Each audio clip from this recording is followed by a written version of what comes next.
ఈ సంవత్సరంలో మొదటి ఆదివారం మరలా దేవుడు మనకి అనుగ్రహించాడు. ఆయన మహాకృపను బట్టి మనకి ఈరోజు అనుగ్రహించబడింది. ఆయన మహాకృపను బట్టి ఆయన అనుగ్రహించిన ఈ ఆదివారం ఫస్ట్ ఆరాధన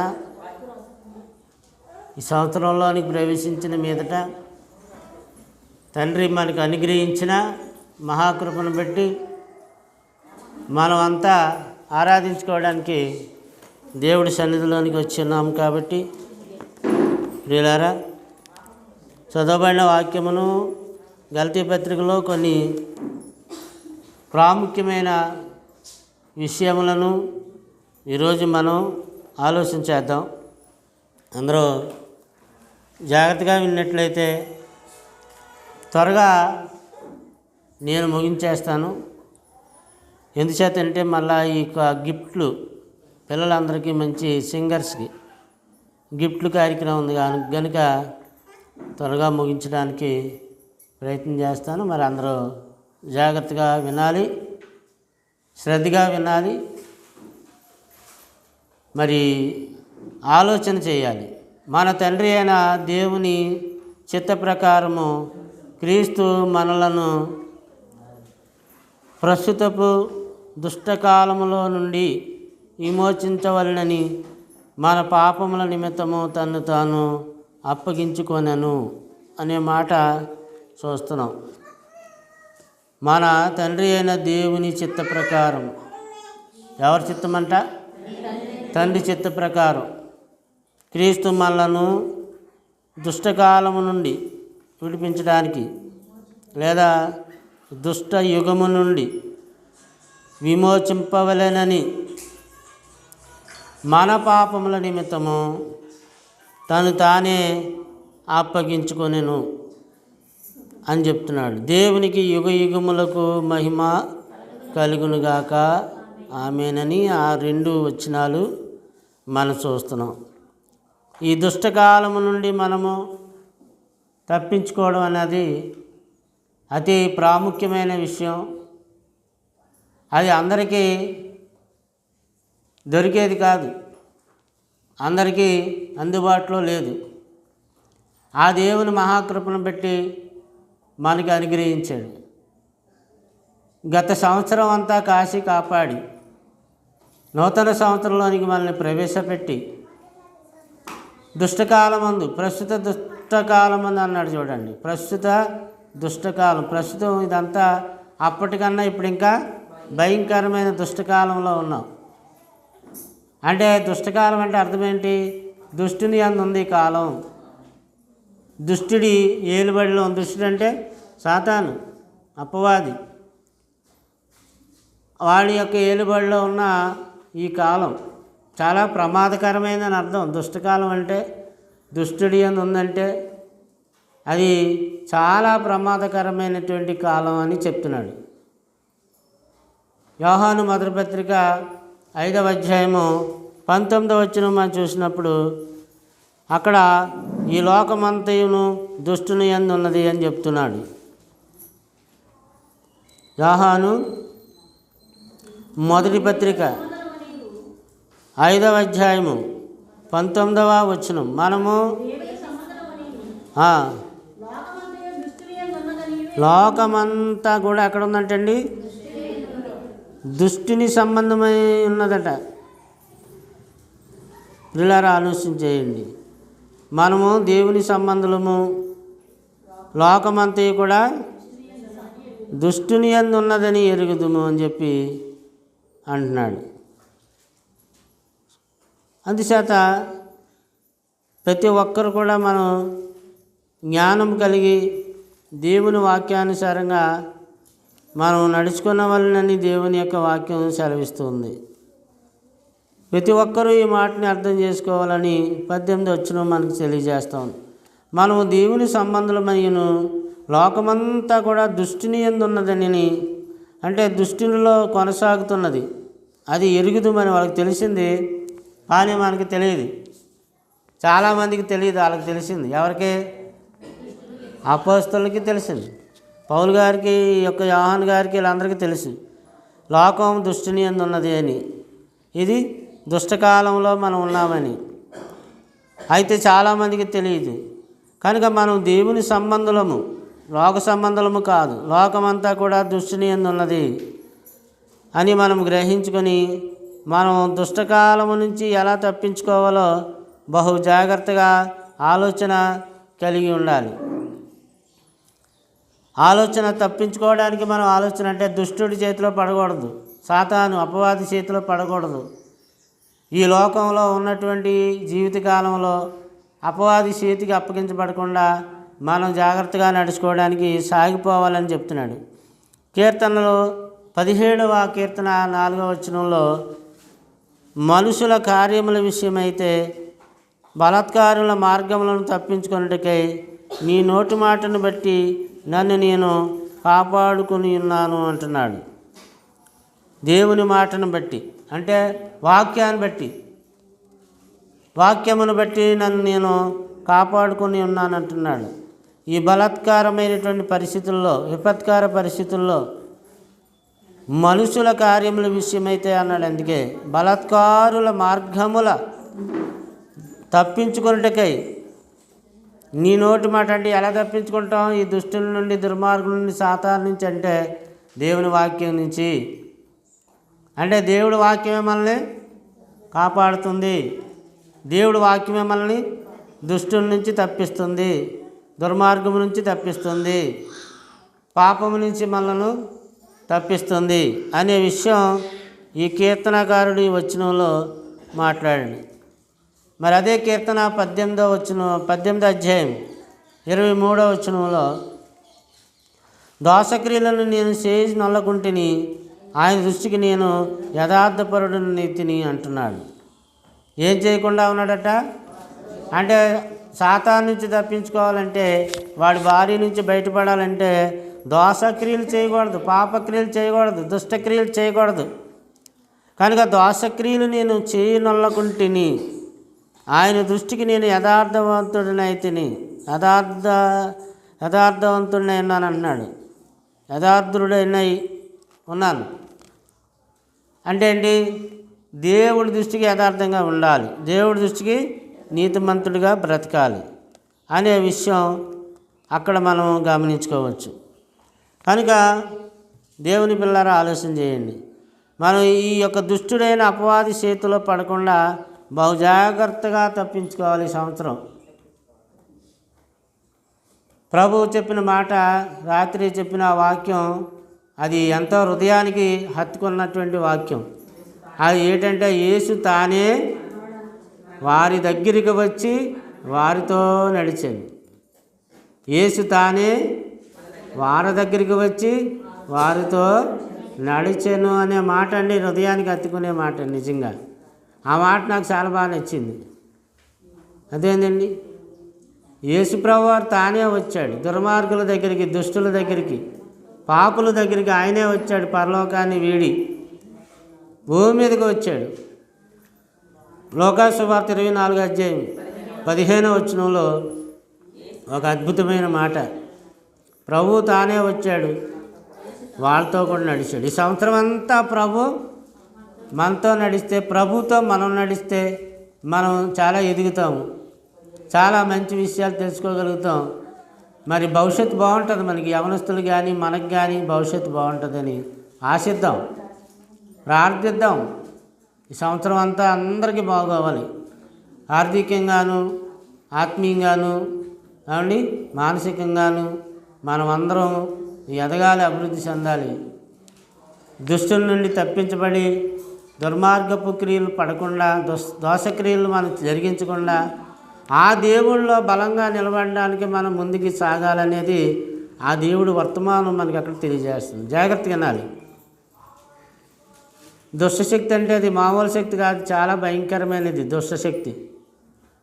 ఆ శక్తి ఏం చేస్తుందంటే ఎంత భక్తిగా ఉండాలనుకున్న వాడినైనా పక్కదోవ పట్టిస్తుంది. మహాభక్తుల్నే పక్కదోవ పట్టించింది. అంచేత ఆ దుష్టశక్తిని ఎదుర్కోవాలంటే ఆయుధం ఏంటి? దేవుని వాక్యమే ఎందాక చూసుకున్నాం కదా, ఆయన నోటి మాటను బట్టి నేను కాపాడుకొందును అంటున్నాడు. దావీదు కీర్తనలో, దావీదు భక్తుడు 17లో చదువుకున్నాం. అలాగే గలతీ పత్రికలో కూడా చదువుకొని దుష్టుని తప్పించబడ్డానికి. అలాగే మరి ఈ లోకమంతా కూడా దుష్టుని యందు ఉన్నది అని అంటూ ఉన్నాడు. అలాగే 39వ కీర్తన 1వ వచనంలో, నా నాలుకతో పాపం చేయకుండానట్లు నా మార్గములను జాగ్రత్తగా చూచుకొందును, భక్తిహీనులు నా ఎదుటనున్నప్పుడు నా నోటికి చిక్కమును ఉంచుకొందును అనుకొంటిని. చూసారా, చిక్కం పెట్టుకోవాలట. చూసారా, ఆ గుర్రం నోటికి చిక్కం పెట్టినట్టు, గుర్రం నోటికి కళ్ళెం పెట్టినట్టు మనం కూడా భక్తిగా బతకాలంటే మన నోటికి చిక్కం పెట్టాలి, కళ్ళెం పెట్టాలి. అంటే మంచి మాటలు రావాలి, చెడ్డ మాటలు రాకూడదు. వినాలి. ఇలాగా రిఫరెన్స్లు రాసుకోండి. బైబిల్లో తర్వాత చూద్దరు కానీ ఒక బుక్లో రిఫరెన్స్ రాసుకోండి అంతే. ఇది చాలా అమూల్యమైన సమయం దేవుడి సన్నిధిలో గడిపేది. నేను త్వరగా ముగించేస్తాను, మీరు మళ్ళీ త్వరగా వెళ్ళిపోవచ్చు, ఎక్కువసేపు ఉండదు. ఏమ్మా, నా నాలుగుతో పాపము చేయకుండానట్లు. నాలుగుతో మాట్లాడే దుర్భాషలు, బూతి మాటలు, ఏమండి, మరి అలాగే ఎన్నో రకాల హేళనమైన మాటలు, సడాకులు పొడాకులు వేస్తుంటారు చూసారా. కోడి మీద వంకెట్టి కుక్క మీద వంకెట్టి తిడుతూ ఉంటుంటారు, దారిపోయే వాళ్ళని తిడుతూ ఉంటుంటారు, నిష్కారణంగా తిడుతూ. అలాంటివన్నీ మానాలి. అలాంటి మాటలు మనం మాట్లాడకూడదు. నా నాలుగుతో పాపం చేయకున్నట్లు నా మార్గములను జాగ్రత్తగా చూసుకొందును, భక్తిహీనులు నా ఎదుటనున్నప్పుడు నా నోటికి చిక్కము ఉంచుకొందును అనుకోండి భక్తుడు మాట్లాడుతున్నాడు, దావీదు. కనుక మా నోటికి ఏం పెట్టాలి? చిక్కం వేయాలి. ఇసరా, నేను నీ వాక్యమును అనుసరించినట్లు దుష్ట మార్గములన్నిటిలో నుండి నా పాదములు తొలగించుకొంచున్నాను. మంచి మాటలండి ఇవన్నీ కూడా. కీర్తన 119, 119వ కీర్తన 101వ వచనం మనం చూస్తే ఒక అద్భుతమైన చక్కని మాట అక్కడ రాయబడింది. దేవుని పిల్లారా, ఆ వాక్యం చదవండి.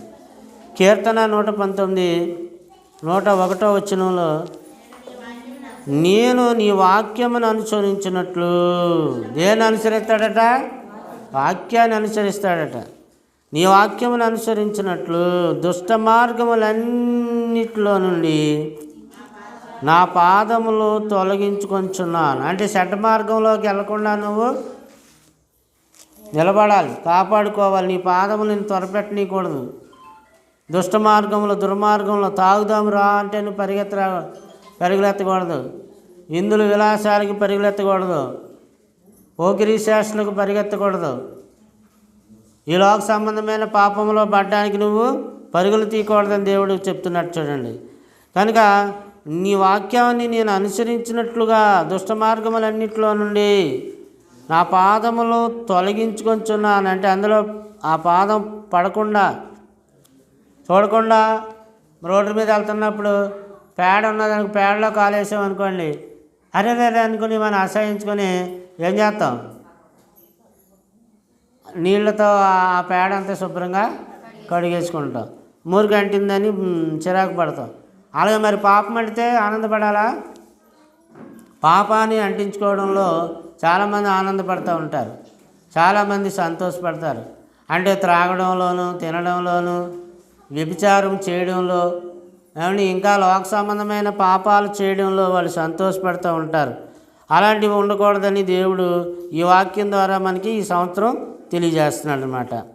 దుష్టుని ఎందున్నదని తెలుసుకొని లోకమంతా ఈ మాటలు జాగ్రత్తగా అనుసరిస్తే వాక్యము, నేను నీ వాక్యమును అనుసరించినట్లుగా దుష్ట మార్గములన్నిటిలో నుండి నా పాదములు తొలగించుకొంచున్నాను. ఎంత జాగ్రత్త వహించినాడు. సామెతల గ్రంథం 4లో మంచి మాట ఉంది. నీ హృదయములో నుండి జీవధారలు బయలుదేరును, కాబట్టి అన్నిటికంటే ముఖ్యముగా నీ హృదయమును భద్రముగా కాపాడుకొను. సరే, 23వ వచనం. దేన్ని కాపాడుకోవాలటండి? మరి మనం అన్నిటికీ ప్రాముఖ్యత ఇస్తాం. ఇల్లు కాపాడుకుంటాం, వాకలు కాపాడుకుంటాం, ఇంట్లో సామానాలన్నీ కూడా బాగా శుభ్రపరచుకుని వాటిని మళ్ళీ అక్కడ పేర్చుకుంటాం. ఈ ఫ్లవర్ వాజులు ఎక్కడ ఉండాలో, ఎక్కడెక్కడ ఏం పెట్టాలో అన్నీ అలంకరించుకుంటాం. కానీ హృదయాన్ని మాత్రం లెక్క చేయి. అన్నిటికన్నా భద్రంగా. ఎందుకని? జీవధారలు హృదయంలోంచి బయలుదేరుతాయి కాబట్టి. హృదయంలో నుండి జీవధారలు బయలుదేరుడు కాబట్టి అన్నిటికంటే ముఖ్యముగా నీ హృదయమును భద్రముగా కాపాడుకొనుము. కీప్ ద హార్ట్ అని చెప్తున్నాడు, విత్ ద ఆల్. అంటే ఈ హృదయాన్ని నువ్వు భద్రంగా కాపాడుకుంటే అది అన్నిటికన్నా ముఖ్యమైనది అని చెప్తున్నాడు. అన్నిటికన్నా లోకంలో ఉన్న వాటి అన్నిటికన్నా ముఖ్యమైనది అది. హృదయాన్ని కాపాడుకోవాలి. హృదయాన్ని మరి చంచలమైన స్థితికి పోనీయకుండా మనం దానిని కాపాడుకోవాలని ఈ నూతన సంవత్సరంలో దేవుడి వాక్యం మనకు తెలియజేస్తుంది. అన్నిటికన్నా ముఖ్యమైనటువంటిది అది. హృదయాన్ని భద్రంగా కాపాడుకొనుము అండి. ఆ హృదయం కాపాడుకుంటే నువ్వు అన్ని విషయాల్లో బాగుంటావు. అన్ని విషయాల్లో నీకేం తేడా ఉండదు. ఇక విజయాన్ని సాధిస్తావు, ఉన్నతమైన దశకి వెళ్తావు, మంచి ఉన్నత స్థానాన్ని దేవుడు నిన్ను కూర్చోబెడతాడు. ఎప్పుడు? నీ హృదయాన్ని నువ్వు దుష్టత్వంలో పడకుండా, పాపంలో పడకుండా, నీ కాలు పాపంలో వేయకుండా నువ్వు కాపాడుకొనమని ఎంత జాగ్రత్తగా దేవుడు చెప్తున్నాడు. ఇక్కడ ఆలోచించండి. ఎవరి గురించిగా మాటలు? దేవుడి పిల్లల గురించి చెప్తున్నాడు. వారు దేవుని వలన పుట్టిన వారే కానీ ఏమండి రక్తం వలనైనా, శరీరేచ్ఛ వలనైనా, మానుషేచ్ఛ వలనైనా పుట్టినవారు కారంటున్నాడు. అటువంటి వారు హృదయాన్ని భద్రంగా కాపాడుకునేటువంటి వారు అని చెప్తున్నాడు. అతడు రాత్రి యందు యేసుక్రీస్తు ప్రభువు దగ్గరికి వచ్చి, బాధకుడా, నీవు దేవుని యొద్ద నుండి వచ్చినటువంటి బాధకుడు అని మేము ఎరుగుదుము. దేవుడు అతనికి తోడైంటేనే కానీ నీవు చేయుచున్న సూచక్రియలు ఎవడనూ చేయలేడని చెప్పేసి యేసు ప్రభువుతో నికోదేము చెప్పినప్పుడు, ఆ నికోదేము అంటాడు, అందుకు యేసు ప్రభు అంటారు, ఏమని అంటాడు? ఒకడు క్రొత్తగా జన్మించితేనే కానీ దేవుని రాజ్యంలో చూడలేడని మీతో నిశ్చయముగా చెప్తున్నానంటాడు. క్రొత్తగా జన్మించిన వారు దేవుని పిల్లలు, దైవాత్మ నొందినటువంటి వాళ్ళు దేవుని పిల్లలు. ఏమండి ఆలోచన చేయాలి. అంచేత క్రొత్తగా జన్మించిన మనము దేవుని కొరకు బ్రతకడానికి నిశ్చయించుకోవాలి. ఈ సంవత్సరం అంతా నేను దేవుడి కోసమే బ్రతుకుతాను, వేరేది నా ఉద్దేశంలో నుంచి నేను తొలగించుకుంటాను, నా హృదయాన్ని నేను భద్రముగా కాపాడుకుంటానని నువ్వు నిర్ణయం తీసుకోవాల్సిన అవసరం ఉంది. ఆయనకు అర్థమైందా? నికోదేము కంటే అర్థం కాలేదు. ఎందుకు అర్థం కాలేదంటే అతను ఏమంటాడు? ముసలివాడినైన మనుషుడు మళ్ళా ఎలాగా జన్మింపగలడు క్రొత్తగా? మళ్ళా రెండవ మారు తల్లి గర్భంలోనికి ప్రవేశించి జన్మింపగలడా అని చెప్పి యేసుక్రీస్తుని అడుగుతాడు. అయితే యేసుక్రీస్తు అంటాడు, ఒకడు నీటి మూలంగా ఆత్మ మూలంగా జన్మించినట్లయితేనే కానీ దేవుని రాజ్యంలో ప్రవేశింపలేడు. అంటే పరలోకం వెళ్ళాలంటే మనం క్రొత్తగా బ్రతకాలి. క్రొత్త అలవాట్లు, నూతనమైన అలవాట్లు, నూతనమైన జీవితం, నూతనమైన బ్రతుకు, నూతనమైన ప్రవక్తన కలిగిన వారముగా ఉంటేనే కానీ పరలోక రాజ్యంలో లోకంతో కలిసిపోతే ప్రవేశించలేము. లోక పాపంతో మనం మమేకమైపోతే ప్రవేశింపలేము. దేవుడికి సమయాన్ని ఇవ్వాలి. ఆయన సన్నిధికి ఆరాధనకి రావడం మానకూడదు ఎవరు కూడా.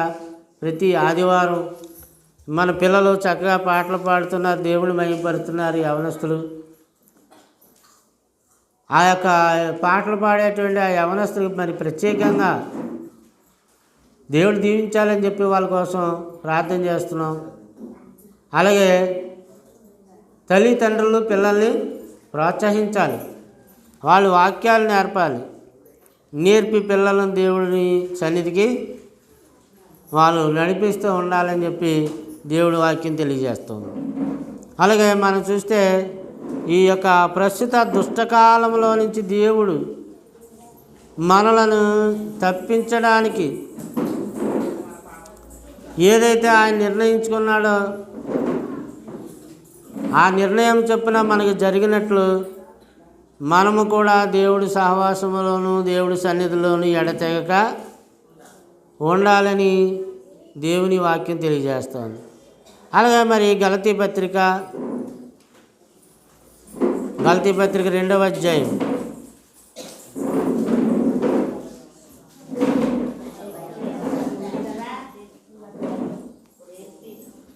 గలతీ పత్రిక 2వ అధ్యాయము 15-16 వచనాలు చూస్తే, మనము జన్మం వలన యూదులమే కానీ అన్యజనుల్లో చేరిన పాపులము కాము. మనుషుడు యేసుక్రీస్తునందరి విశ్వాసం వలననే కానీ ధర్మశాస్త్ర సంబంధమైన క్రియల మూలమున నీతిమంతుడుగా తీర్చబడని ఎరిగి, మనమును ధర్మశాస్త్ర సంబంధమైన క్రియల మూలముగా కాక క్రీస్తు యేసునందలి విశ్వాసం వలననే నీతిమంతులమని తీర్చబడుటకై యేసుక్రీస్తునందు విశ్వాసం ఉంచి ఉన్నాము అంటూ ఉన్నాడు. అంటే ఆ వాక్యం మరి ఎంతమందికి అర్థమైంది? మనము అన్నాడు పౌలు, అంటే యూదుల కోసం మాట్లాడుతున్నాడు అక్కడ. మన కోసం కాదు, మనందరి కోసం కాదు, అది యూదుల కోసం. పౌలు కూడా యూదుడు కాబట్టి మాట్లాడుతున్నాడు. మనము జన్మము వలన యూదులమే కానీ, అంటే పౌలు యూదుడే, ఈ చెప్తున్నటువంటి ఆ మాట యూదులకి చెప్తున్నాడు. యూదులమే కానీ అన్యజనుల్లో చేరిన పాపులము కాము అంటున్నాడు. మనమందరం అన్యజనుల నుంచి వచ్చిన వాళ్ళు. మిగతా దేశాలన్నీ ఇశ్రాయేల్ దేశం కాక యూదులు కాక మిగతా వాళ్ళందరూ అన్యజనుల నుంచి వచ్చిన వాళ్ళు. కానీ వాళ్ళు యూదులు. జాగ్రత్తగా వినాలి. ఇక్కడ పౌలు గారు కానీ, పౌలు చెప్తున్న మాట ఎవరు చెప్తున్న వాళ్ళు కానీ యూదులు. అన్యజనుల్లో చేరిన పాపులం కామన్నాడు. మనుషుడు యేసుక్రీస్తునందని విశ్వాసం వలననే కానీ, ఏంటంటండి విశ్వాసం ముఖ్యం. బాబు బయటికి వెళ్తున్నావు, లోపలికి వచ్చి కూర్చోాలి, నువ్వు ఎక్కడికి వెళ్తున్నావు? అలా వెళ్ళకూడదు. ఇలాగొచ్చి అలాగొకడుగు ఇలాగొకడుగు, చాలా సైలెంట్ లోపల కూర్చోవాలి. అటు ఇటు తిరగకూడదు ఎంతమంది. అర్థమైందండి? పిల్లలు గోల చేయకుండా చూడండి. కుర్చీలు బరమని లాగుతున్నారు, జాగ్రత్తగా చూసుకోవాలి. మీరు లేట్గా వచ్చిన వాళ్ళు ముందున్న వాళ్ళకి డిస్టర్బెన్స్ కలిగించకూడదు. సైలెంట్గా కూర్చోవాలి. ఎందుకంటే అది డిసిప్లిన్, క్రమశిక్షణ మనకు ముఖ్యం. మనం దీవించబడాలన్నా ఆశీర్వదించబడాలన్నా క్రమశిక్షణ మనకు అవసరం. కనుక మనం అన్యజనుల వలన, మనం జన్మ వలన యూదులమే కానీ అన్యజనుల్లో చేరిన పాపులము కామంటున్నాడు. అంటే యూదుల వాళ్ళు. మనుషుడు యేసుక్రీస్తునందరి విశ్వాసం వలననే కానీ ధర్మశాస్త్ర సంబంధమైన క్రియల మూలమున నీతిమంతుడు, అంటే ధర్మశాస్త్ర సంబంధమైన క్రియల మూలంగా నీతిమంతుడు అవుతాడని చెప్పేసి ఆ యూదులు అనుకునేవారు. మొదటి శతాబ్దపు కాలపు యూదులు. కానీ యేసుప్రభువు ఏం చెప్తున్నాడు? ధర్మశాస్త్ర సంబంధమైన క్రియల మూలంగా కాదు, మన విశ్వాస బలంలోనే నీతిమంతులుగా తీర్చబడతాము అని చెప్పి ఆయన మాట్లాడుతున్న సందర్భం మనకి ఇక్కడ కనిపిస్తుంది. అయితే క్రియలు అనేటువంటివి కొత్త నిబంధనలో 3 రకాలుగా ఉన్నాయి. మొదటిది సత్క్రియలు. మొదటివి సత్క్రియలు. రెండవది ధర్మశాస్త్ర సంబంధమైన క్రియలు. మూడవది నీతిమంతులుగా తీర్చి విధేయత చూపు క్రియలు. నీతిమంతులుగా తీర్చే విధేయత చూపు క్రియలు అనగా విశ్వాస సంబంధమైన క్రియలు. అటువంటి క్రియలే ఉండాలి కానీ కేవలం ధర్మశాస్త్ర సంబంధమైన క్రియలు మాత్రమే సరిపోవు అని చెప్పేసి పౌలు చెప్తున్నాడు. ఏమండి, ప్రభు అయిన యేసుక్రీస్తునందు విశ్వాసం వలననే కానీ అన్నాడు. అంటే అసలు దేవుని యందు విశ్వాసం ఉంచుటే క్రియ. విశ్వాసం కూడా ఒక క్రియ. విశ్వాసం అనేది కూడా ఒక క్రియ, అదొక పని, అదే అసలైన పని. అది లేకుండా ఆ తర్వాత ఎన్ని పనులు చేసినా ఉపయోగం లేదు. అందువల్ల మనం విశ్వాసం అనేది దృఢంగా ఉండాలి, బలంగా ఉండాలి. విశ్వాసం అంటే ఏంటని అడిగితే మీరంతా ఏం చెప్తారు సమాధానం? విశ్వాసం అంటే ఏంటని అడిగితే మీరు ఏం సమాధానం చెప్తారు? అదే చెప్తారు అనుకున్నాను. ఎవరు చెప్పారు? నమ్మకం అని చెప్తారు. కానీ నమ్మకం వేరు, విశ్వాసం వేరు అండి. నమ్మకం అనేది పైన ఉండేది. అన్నీ నమ్ముతాడు, అది నమ్ముతాడు, ఇది నమ్ముతాడు, అన్నీ నమ్మకం వేరు. విశ్వాసం అంటే అది చాలా విలువైంది, అది చాలా శ్రేష్టమైంది. విశ్వాసం వేరు, నమ్మకం వేరు. ఇప్పుడు హిందువులు కూడా యేసుప్రభు కూడా దేవుడే అని నమ్ముతారు.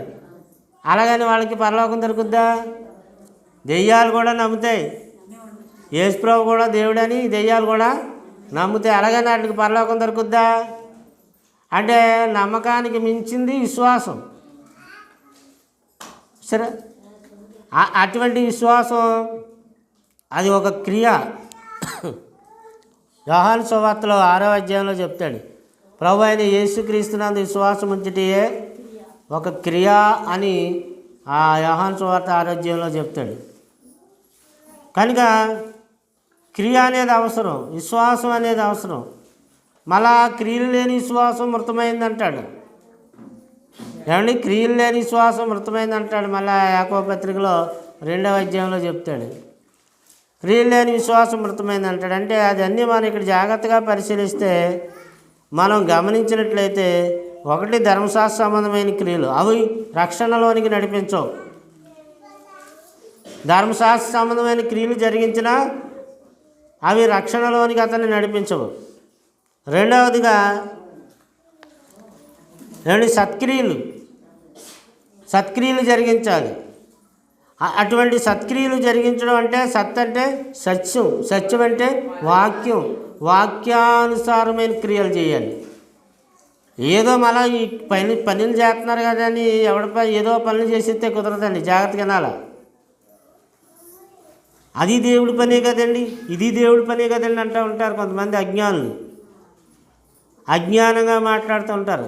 అది దేవుడి పనే కదా, వాళ్ళు దేవుడి పనే చేస్తున్నారు, మీరు దేవుడి పని చేస్తున్నారు, వాళ్ళు బైబిల్లో చెప్తున్నారు, మీరు బైబిల్లోదే కదా అని. అది దేవుడి పని, ఏది దేవుడి పనో తెలియదు వీళ్ళకి.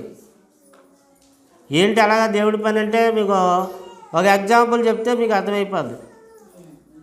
దేవుడు నోవాహుతో ఏం చేయమని చెప్పాడు? ఒక వాడ తయారు చేసుకోమన్నాడు. వెరీ గుడ్, బాగా చెప్పారు. వాడ తయారు చేసుకోమన్నాడు. ఆ వాడ తయారు చేసుకుని ఆ వాడలోనికి అందరినీ పిలవమన్నాడు. ఆ వాడలోనికి ఎక్కినటువంటి వాళ్ళు అందరూ జలప్రళయాన్ని తప్పించుకుంటారు అని చెప్పాడు. అవును కదా, జలప్రళయం తప్పించుకుంటారు. ఆ వాడ తయారు చేసుకోమన్నప్పుడు నోవాహు వాడ తయారు చేయడం ప్రారంభించాడు కదండి. 6వ అధ్యాయం 22లో దేవుడు చెప్పిన దాని ప్రకారంగా నోవాహు అట్లు చేశాను, ఆయన ఆజ్ఞ ప్రకారంగా చేశాను అని ఆదికాండము 6వ అధ్యాయము 22వ వచనంలో మనం చూస్తాం. చదవగలిగితే ఆ మాట చదవండి ఆ మాట. ఎలా చేశాడట? ఆజ్ఞాపించిన దాని ప్రకారం యావత్తు చేశాడు. మనం ఏదో ఒకటి చేస్తాం, అన్నీ చేయం.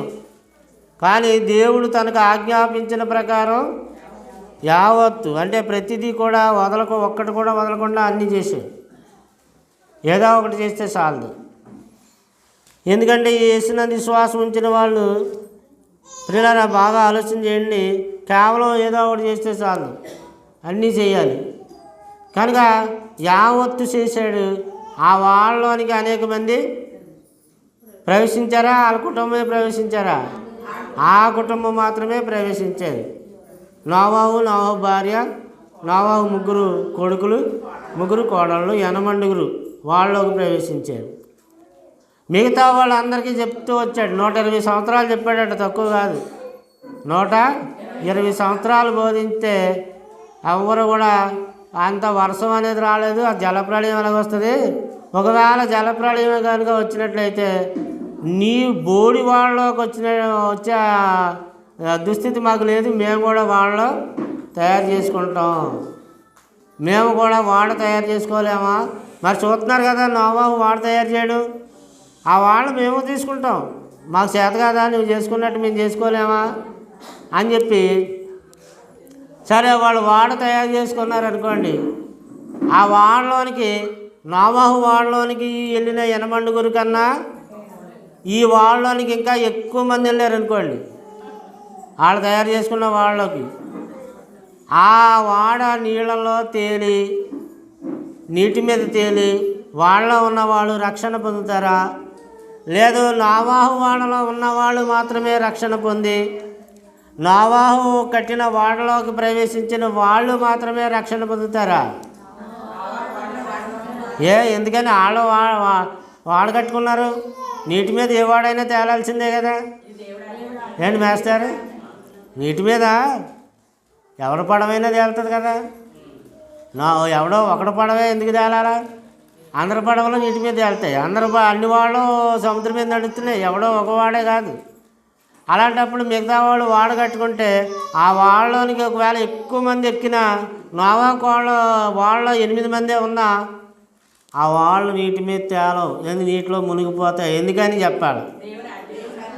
దేవుడు వాళ్ళకి చెప్పలేదు, అది దేవుడికి వాళ్ళు ఆజ్ఞాపించలేదు, మీరు వాడగట్టండి ఆ వాళ్ళలోనికి మిమ్మల్ని అందరినీ పిలవమని వాళ్ళకి ఎవ్వరికి దేవుడు చెప్పలేదు. మరి ఎవరికి చెప్పాడు? అప్పుడు ఏమనకూడదంటే అది దేవుడి పనేనండి, ఇది దేవుడి పనేనని అనకూడదు, అవివేకం అది. నువ్వు దేవుడి పనిలో ఉండాలంటే నోవాహుకి నువ్వు సహకారంగా ఉండాలి. నోవాహుకే ఆజ్ఞ ఉంది వాడ కట్టమనే ఆజ్ఞ. ఆ వాడ కట్టడానికి నువ్వు ఈ కర్రలు చెక్కలు ముక్కలు అవన్నీ ఏమైనా అందిస్తావా? లేకపోతే మేకులు దిగ్గొడతావా? లేకపోతే దానికి ఏమైనా పెయింటింగ్ వేస్తావా? ఆ నోవాహుతో కూడా కలిసి నువ్వు పనిచేయాలి. కానీ మళ్ళా నేను ఒక వాడ కట్టుకుంటాను, నువ్వు కట్టిందే వాడా, నేను కట్టుకుంటే వాడు కాదా, నువ్వు చేసిందే దేవుడి పని, నేను చేస్తే దేవుడి పని కాదా అని చెప్పేసి అతను చేశాడు అనుకోండి, అది దేవుడి పని అవ్వదు. ఆ వాడ నీటి మీద తేలడు, మునిగిపోద్ది. అంటే వాడ స్వభావం నీటి మీద తేలాలి కదండి. అంటే అక్కడ స్వభావం పనిచేసి దేవుడి మాట పనిచేస్తుంది. ఆయనకి ఆజ్ఞాపించలేదు, ఇందులోకి రమ్మని చెప్తే ఇందులోకి రాలేదు కనుక వాళ్ళు ఎవరైనా వాడ కట్టుకున్నా పడవ కట్టుకున్నా అన్నీ మునిగిపోయాయి. అందరూ జలప్రళయంలో కొట్టుకుని పోయారు. అర్థమైందండి? నోవాహు వాడ మాత్రమే నీటిపైన తేలింది. జలప్రళయంలో అతని కుటుంబం మాత్రమే, ఆ వాళ్ళలోనికి ప్రవేశించిన జీవరాశులు, పక్షులు, పశువులు, జంతువులు అవి మాత్రమే బతికి బయటపడ్డాయి. మత్తయి సువార్త 24వ అధ్యాయం అనుకుంటారు, 24వ అధ్యాయం 36 నుంచి చూడండి. మత్తయి సువార్త 24వ అధ్యాయము 36. ఆ దినమును గూర్చి, ఆ గడియను గూర్చి తండ్రి మాత్రమే ఎరుగును కానీ ఏ మనుషుడైనను, పరలోకములో కడకు దూతలైనను, అది కుమారుడు కడకు కుమారుడైనను ఎరగడు. నోవాహు దినములలో ఎలాగుండెను, ఇది అండర్లైన్ చేసుకోవాలి మీరు. నోవాహు దినములలో ఎలాగుండెను, మనుష్య కుమారుడు యేసుక్రీస్తు 2వ రాకడ కూడా ఇదిగో ప్రస్తుతం ఉన్న ఈ కాలం దుష్టకాలం అందు కూడా అలాగే ఉండను. జలప్రళయమునకు ముందటి దినములలో నోవాహు వాడలోనికి వెళ్ళిన దినము వరకు వారు తినుచు త్రాగుచు పెళ్లి చేసుకొనుచు పెళ్లికిచ్చుచు ఉండిరి. జలప్రళయమందరినీ కొట్టుకుని కోవు వరకు ఎరుగకపోయిరి, ఎరగలేదట. చాలం జలప్రళయం వచ్చి అందరినీ కొట్టుకుని పోయింది, శవాలు తేలిపోయాయి. అప్పటి వరకు చచ్చి వాళ్ళ ఆత్మలు నరకానికి వెళ్ళిపోయాక అప్పుడు ఎరిగారు. అప్పటి వరకు ఎరగకపోయారంటే ఏంటి? ఆ తర్వాత ఎరిగారు అంటే అర్థమైంది. ఎరగడం అంటే అర్థమైంది, తెలుసుకున్నారు. ఎప్పుడు అర్థమైంది? చచ్చిపోయిన తర్వాత వాళ్ళ ఆత్మలన్నీ నరకాగ్నికి, పాతాళంలో ఉన్నటువంటి నరకానికి వెళ్ళిపోయిన తర్వాత అప్పుడు తెలిసిందంట, ఎరిగిరి, అప్పుడు ఎరిగారు. అంటే మనం వాడ తయారు చేసుకున్నా, మనం పడవ కట్టుకున్నా అది దేవుడు మనకు చెప్పిన పని కాదు. నావాగు కట్టిన వాళ్ళకి వెళ్ళి ఉంటే మనం బతికి బయటపెట్టేవాళ్ళము, మనం సజీవులుగా ఉండేవాళ్ళము. ఈ యొక్క మనంతటా మనం చేసుకున్నాం కాబట్టి మనం ఇందులో చిక్కుకున్నాం, నరకానికి వచ్చేసాం, మన సత్యం, మన శవాలు అక్కడ నీటి మీద వెళ్ళిపోయాయి, మన ఆత్మలు అగ్నిలో మునిగిపోయాయి అని అక్కడ తెలుసుకున్నారండి. వాళ్ళు చచ్చిపోయిన ఆత్మలకు తెలిసింది. అప్పుడు ఇంక ఉపయోగం ఏంటి? చేతులు కాలిపోయిన తర్వాత ఆకులు పట్టుకుంటే ప్రయోజనం ఏమన్నా ఉందా? దేవుని బిడ్డలారా, కనుక అది దేవుని పనేనండి, ఇది దేవుడి పని అనకండి. అజ్ఞానపు మాటలు అవి. అందరూ దేవుడి పనే కదండి చేస్తున్నారు, అందరూ బైబిలే చెప్తున్నారు. బైబిల్ చెప్తున్నారంటే మరి క్రీస్తు చెప్పిన దాని ప్రకారం చెప్తున్నావా? క్రీస్తు ప్రభు యొక్క వాక్యానుసారంగా చెప్తున్నావా? క్రీస్తు వాక్యానుసారంగా నువ్వు మాట్లాడుతున్నావా? అలా కాదు కదా. నీకు నచ్చిన ఆరాధన చేస్తున్నావు, నీకు నచ్చిన బోధ చేస్తున్నావు, నీకు నచ్చిన మార్గంలో నువ్వు నడుస్తున్నావు. అలాగని నేను వాడు కట్టుకున్నానంటే కుదరదు, నువ్వు సంఘం కట్టుకున్నానంటే కుదరదు. ఏ సంఘంలోనికి వెళ్ళాలని క్రీస్తు ప్రభు చెప్పాడో ఆ సంఘానికి నువ్వు కట్టుబడి ఉండాలి. ఎవరికి వాళ్ళే సంఘాలు కట్టుకుంటే పుట్టగొడుగుల్లాగా, ప్రియమైన దేవుని పిల్లారా, అవి వాక్యానుసారంగా ఉండవు. అంచేత నోవాహు కట్టినటువంటి ఓడ జలప్రళయం నుంచి వారందరినీ కాపాడింది, ఆ కుటుంబాన్ని. అందులోకి రాని వాళ్ళందరూ నాశనం అయిపోయారు ఏమండి. వాళ్ళంతటా వాళ్ళే చేసుకున్నందువలన వాళ్ళు ఏమైపోయారు? నాశనానికి వెళ్ళిపోయారు ఏమండి. ఒక సామెతల గ్రంథంలో 23లో చక్కని మాట ఉంది.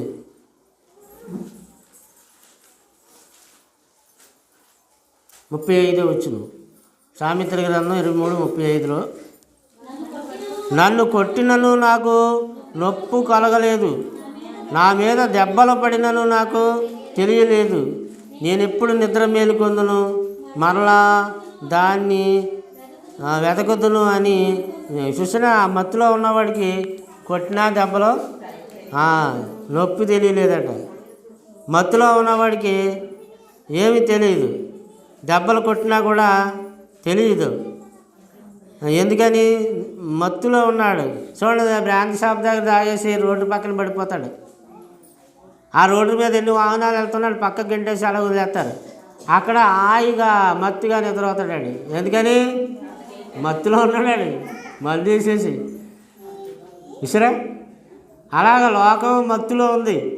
దేవుడి మాటలు బురకెక్కవు ఈ లోకానికి. ఇప్పుడు ఈ లోకానికి ఈ శిక్ష పడినటువంటి పరిస్థితిలో ఉన్నారు. అలాగంటే ఉరిశిక్ష పడినటువంటి వ్యక్తికి, ఆ ముద్దాయికి, ఉరిశిక్ష పడిన ముద్దాయికి, అయ్యా నీకు రేపు తెల్లవారుజామున 5 గంటలకు ఉరి తీస్తారు, నీకు ఉరిశిక్ష పడింది కాబట్టి నువ్వు 5 గంటలకు ఉరి తీయబడతావు, నీ చివరి కోరిక ఏంటి అని అడుగుతాడు. నీ ఆఖరి కోరిక అని ఉంటే చెప్పమని చట్టం అడుగుతుందండి. చట్టం అడిగితే అప్పుడు కొంతమంది నాకు మంచి బిర్యానీ తినాలని ఉందంటాడు చివరిసారి, లేదా నాకు బీరు తాగుతూ బిర్యానీ తినాలని ఉందని కొంతమంది అంటారు చివరి కోరిక. అలాగా ఏదో ఒక కోరిక వాళ్ళు అడుగుతారు. చట్టం ఏం చేస్తుంది?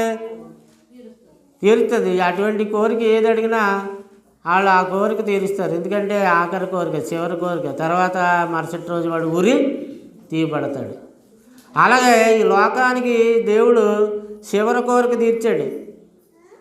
చివరి కోరిక ఏంటంటే లోకం అడిగింది అనమాట, ప్రభా మేము ఎలాగో నరకానికి పోతాం కాబట్టి, మాకు శిక్ష పడింది కాబట్టి మా చివరి కోరిక తీర్చవాలని. ఏంటా చివరి కోరిక?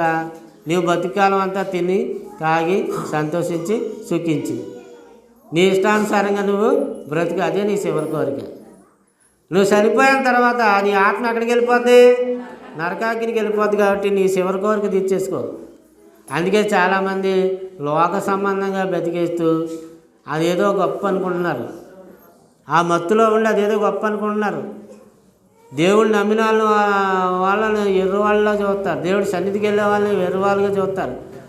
ఇది తెల్లారితే దేవుడు అంటారు, దేవుడి సన్నిధి అంటారు. అందుకే రక్షణ లేనటువంటి వాళ్ళు అందరూ శిక్ష పడిన వాళ్ళు. లోకమంతా కూడా రక్షణ లేని స్థితిలో ఉంది. మనమే రక్షించబడ్డాం, అంటే శిక్ష నుంచి తప్పించుకున్నాం. ఎందుచేత? క్రీస్తు యేసునందున్న వారికి ఏ శిక్షా విధియో లేదని చెప్పాడు. అంటే మనం రక్షణ పొందాం, క్రీస్తు రక్తంలో కడగబడ్డాం కాబట్టి ఉరి శిక్ష తప్పించుకున్నాం, నరక శిక్ష తప్పించుకున్నాం, బయటపడ్డాం. వాళ్ళు ఇంకా బయటపడలేదు, ఆ లోకంలోనే ఉన్నారు, ఆ శిక్షలోనే ఉన్నారు, మత్తులో ఉన్నారు. మత్తులో ఉన్నవాడికి దెబ్బలు కొట్టినా వాడికి తెలియదు. వాళ్ళని మొన్న జనవరి 1 రోజుని ఫుల్గా తాగేసి కరెంటు స్తంభం ఎక్కేసి ఆ తీగల మీద పడుకున్నాడు. అంటే లైన్ ఆఫ్ చేసుకున్నారు, ఆ లైన్ అంతా ఆఫ్ చేసుకున్నారు. ఆడేదో రిపేర్ చేయడానికి ఎక్కినోడు ఏం చేస్తున్నాడు, తాగేసి ఉన్నాడు కాబట్టి ఆ తీగల మీద పడుకున్నాడట. ఆడిని దించడానికి వెనకాల ఉన్న వాళ్ళు నానా యాత్రలు పడ్డారు. ఆడి తీగల మీద పడుకున్నాడు. చాలామంది రోడ్ల మీద పడుకుంటారు, నానా రకాల వేషాలు వేస్తారు, నాకు తాగేసి బళ్ళు నడుపుతారు, కార్లు నడుపుతారు, యాక్సిడెంట్లు, ప్రమాదాలు ఎంత భయంకరంగా జరుగుతాయండి. ఆ 2 రోజులు కూడా ఉర్రూతలు వేస్తారు. వీళ్ళంతా ఎవరనుకుంటున్నారు, శిక్ష పడినోళ్ళు. వాళ్ళు చివరి కోరిక తీర్చుకుంటున్నారన్నమాట, తాగి తన్నాళ్ళు. కనుక లోక సంబంధులు వాళ్ళంతా శిక్షలో ఉన్నారు. అంటే వాళ్ళు సావగానే వాళ్ళ ఆత్మ ఎక్కడికి వెళ్ళిపోద్ది, డైరెక్ట్ నరకానికి వెళ్ళిపోద్ది. ఇక తప్పించేవాడు ఎవడనో లేడు. కనుక ధర్మశాస్త్ర సంబంధమైన క్రియలు ఉన్నాయి, సత్క్రియలు ఉన్నాయి, విశ్వాస సంబంధమైన నీతి క్రియలు ఉన్నాయి. పాత నిబంధన కాలంలో అయితే వారి క్రియలు, నీతి క్రియలు దేవుడి దృష్టికి మురికి గుడ్డల వలె ఉన్నాయని అంటాడు. ఇప్పుడు క్రొత్త నిబంధన వచ్చిన తర్వాత వాక్యానుసారంగా మనం క్రియలు చేయాలి, వాక్యానుసారమైన క్రియలు చేయాలి. ఫిలిప్పీ పత్రిక 1వ అధ్యాయం 3వ వచనం దయచేసి చూద్దాం. ఫిలిప్పీ పత్రిక 1వ అధ్యాయం 3వ వచనం. మొదటి దినము నుండి ఇదివరకు సువార్త విషయంలో మీరు నాతో పాలువారేంట చూసి మీలో ఈ సత్క్రియ ఏ క్రియ అండి అంటే ఏటి సత్క్రియ? సువార్త ప్రకటించడం సత్క్రియ, దేవుని వాక్యం బోధించడం సత్క్రియ. ఇసరా సత్క్రియలు చేయాలి మనం. ఇదే మనం మొదటి ఆదివారం, ఈరోజు మొదటి ఆరాధన రోజు. ఇది మొదలుకొని ఈ సంవత్సరం అంతా మనం ఏ క్రియ చేయాలమ్మా? సత్క్రియలు. మొదటి దినము నుండి ఇది వరకు సువార్త విషయంలో మీరు నాతో పాలువారైండి చూసి, పౌలు గారితో పాలువారైండి చేయాలి. అది ఎవరికాళ్ళు చేయడం కాదు, సంఘం ద్వారా చేయాలి. ఫర్ ఎగ్జాంపుల్ ఇప్పుడు మన డేవిడ్ ఉన్నాడు, డేవిడ్ గారు 70 మందికి సుమారు చీరలు ఇచ్చాడు, సంఘం ద్వారా ఇచ్చాడు. అది గ్రేట్.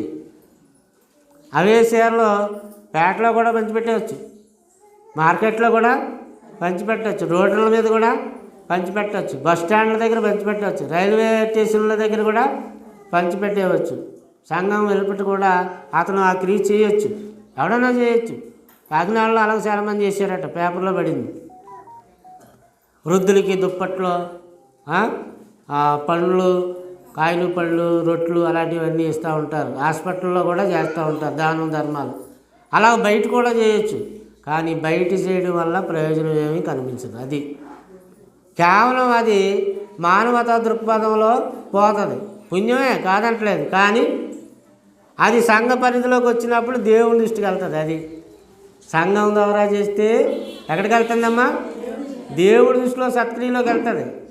అది నీ ద్వారా వ్యక్తిగతంగా చేసేస్తే ఉపయోగం ఉంది. మన ఎవడో ఒకడు పొలం వండించేసి ప్యాకెట్లు తయారు చేసి ప్యాకెట్లు అన్నీ పెట్టుకెళ్ళి రోడ్ల మీద పంచిపెట్టాడు, రైల్వే స్టేషన్లు, బస్ స్టాండ్లో పంచిపెట్టాడు. కానీ అది దేవుడి దృష్టిలో సత్క్రియగా, అది వండర్ఫుల్గా ఉండదు, అద్భుతంగా ఉండదు. అది మంచిదే. మజ్జిగ వేస్తున్నారు, ఏదో చేస్తున్నారు సత్క్రియలు, మంచినీళ్ళు, చలివేంద్రాలు పెడతారా, అవన్నీ మంచివే. కానీ దేవుడి దృష్టిలో సత్క్రియలోకి రాదు అది. అందువలన దేవుడి దృష్టిలో సత్క్రియలోకి రావాలని సంఘం ద్వారా చేయాలి. అప్పుడు అతనికి సంఘంలో గుర్తింపు ఉంటుంది. గుర్తింపు ఉండదు అనుకోకూడదు, అందరూ చెప్పుకుంటారు. పలానా డేవిడ్ గారు ఇంతమందికి చీరలు ఇచ్చారు, పలానా వెంకటలక్ష్మి గారు ఇంతమందికి ఇచ్చారు, పలానా లక్ష్మి గారు ఇంతమందికి ఇచ్చారు, పలానా ఇంతమందికి ఇచ్చారు అని చెప్పి అనుకుంటారు. అది గుర్తింపులోకి రాలేదు, బయటికి చెప్పవసరం లేదు. వాళ్ళ హృదయంలో ఉంటుందా ఉండదండి. మరి దైవ సేవకులకి బట్టలు పెట్టారు, దైవ సేవకులకి మంచి ఆతిథ్యం ఇచ్చారు, అది హృదయంలో ఉంటుంది. అది దేవుడి సన్నిధికి వెళ్ళిపోద్ది. అది సత్క్రియ, అలా చేయాలి. అంతేగాని ఇప్పుడు అతను ఏమనుకున్నా సంఘంలో సారు అని ఇద్దరు కూడా ఇంకో రకంగా కూడా అనుకోవచ్చు. సంఘంలోనే ఎందుకు చేయాలి, పేటలో వాళ్ళు అందరికీ పంచిపెట్టవచ్చు కదా, పేటలో ప్రతి ఇంటింటికి వెళ్ళి ఇచ్చేద్దాం, లేదా మార్కెట్లో ఇచ్చేద్దాం, బస్ స్టాండ్ కాడ ఇచ్చేద్దాం అనుకున్నట్లయితే అది దైవ సంబంధమైన సత్క్రియలోనికి రాదు. అది లోక ధర్మంలోకి వెళ్ళిపోతుంది. చూడండి, బడియాలు ఇచ్చి చూడండి, అడుక్కునే వాళ్ళు బడియాలు తడుకుంటారు కదా, ఆ బడియాల మీద ధర్మకర్త అని పేరు రాసి ఉంటుంది. పలానా ధర్మకర్త ఇచ్చాడు ఈ షర్టు లేదా ఈ బడియాలు అని ఉంటుంది. చాటింపు కోసం ఇస్తారు, పబ్లిసిటీ కోసం ఇస్తారు. బ్యాగులు ఇస్తారు చాలామంది, బ్యాగ్ మీద ఏముంటుంది, వాళ్ళ యొక్క ఫౌండేషన్ పేరో లేకపోతే వాళ్ళ కంపెనీ పేరో లేకపోతే వాళ్ళ పేరో ఉంటుంది బ్యాగుల మీద. అలాగే కొన్ని వాళ్ళ పేర్లు వేసుకుని ఇస్తారు, దానివల్ల ఏమీ ప్రయోజనం కలగదు. దేవుని పిల్లలు అలసి కూర్చొని ఏమీ ప్రయోజనం కలగదు. మీకు బాగా గుర్తుపెట్టుకోండి, విశ్వాస గృహానికి వచ్చిన వారి ఎడల, మరి విశేషంగా మనం రక్షణ పని చేయాలి. గలతీ పత్రిక 6వ అధ్యాయం అనుకుంటాను చూడండి, 6 గలతీ 6. మీరు తెలుసుకోవాలి ఇలాంటి విషయాలు. ఇప్పుడు చెప్పకపోతే రేపు పొద్దున మీకు తెలియదు. సహోదరులారా,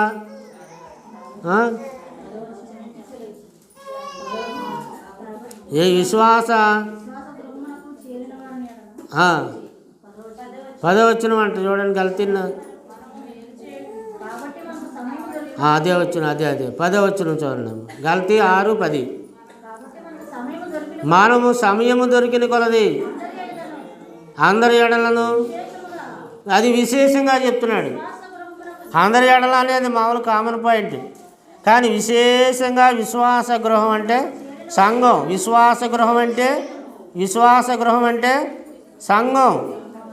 సంఘమునకు చేరిన వారి ఎడలను మేలు చేయదము, సంఘము ద్వారా మేలు చేయదము అన్నాడు. సరా, విశ్వాస గృహం అంటే సంఘం. సంఘంలో నువ్వు చీరలు పంచిపెట్టు, సంఘంలో నువ్వు భోజనాలు పెట్టు, సంఘంలో నువ్వు గిఫ్ట్లు ఇవి, సంఘం ద్వారా చెయ్యి, అది నీకు బ్లెస్సింగ్. ఇప్పుడు వెంకటలక్ష్మి గారు కూడా ఆ చీరలు ఎవరికొకరికి ఇచ్చేయచ్చు, బయట ఎవరికి ఇచ్చినా మంచిదే కదా అనుకోవచ్చు. అది మంచిదే, కానీ విశేషమైన మంచి కాదు అది. అదేనండి, ఈ పాయింట్ మీరు చాలా జాగ్రత్తగా గమనించాలి. విశేషమైనటువంటి విశ్వాసపూరితమైన మంచి కాదు అది, సంఘం ద్వారా చేసిందే మంచిది. విశ్వాస గృహమునకు చేరిన వారి ఎడల అన్నాడు. ఏమండి, మేలు చేద్దాము. ఏం చేద్దాం? మేలు చేద్దాం. ఆ మేలే ఈ సంఘంలో కొంతమంది బిడ్డలు చేస్తున్నారు. కీడు చేయటం మాని మేలు చేయము, అప్పుడు నువ్వు నిత్యము నిలుచుదువు. ఆ వాక్యం ఎక్కడ ఉందో చెప్తే గిఫ్ట్ ఇస్తాను. ఆఖరి మాట అదే, కీడు చేయటం మాని మేలు చేయము, అప్పుడు నిత్యము నువ్వు నిలుచుదువు. చెప్పలేకపోయారు, టైం ఈజ్ ఓవర్. 37 కీర్తన 37 నేనే చెప్పేశాను. కీర్తన 37 27 వచనం, గిఫ్ట్ పోయింది. కీడు చేయటం మాని ఏం మానాలటమ్మా? కీడు చేయటం మాని మేలు చేయము, అప్పుడు నీవు నిత్యము నిలుచదువు. నిత్యము నిలుస్తావు దేవుడిలో, ఆయన సన్నిధిలో, నిత్యత్వంలో, నిత్య జీవంలో, పరలోకంలో నిత్యము నిలుస్తావు. నీవు ఘనత పొందుతావు, నీ కొమ్ము హెచ్చించబడుతుంది, నీవు ఉన్నత స్థితికి వెళ్తావు. అటువంటి ఉన్నత స్థితి మన సంఘ బిడ్డలకు అందరికీ దేవుడు అనుగ్రహించునుగాక. ప్రార్థన చేసుకుందాం.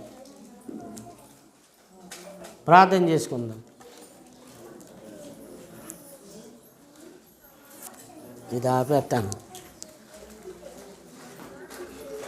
మన సొంత పనులు కొన్ని ఉన్నాయి కాబట్టి ఇది ఆపేద్దాం.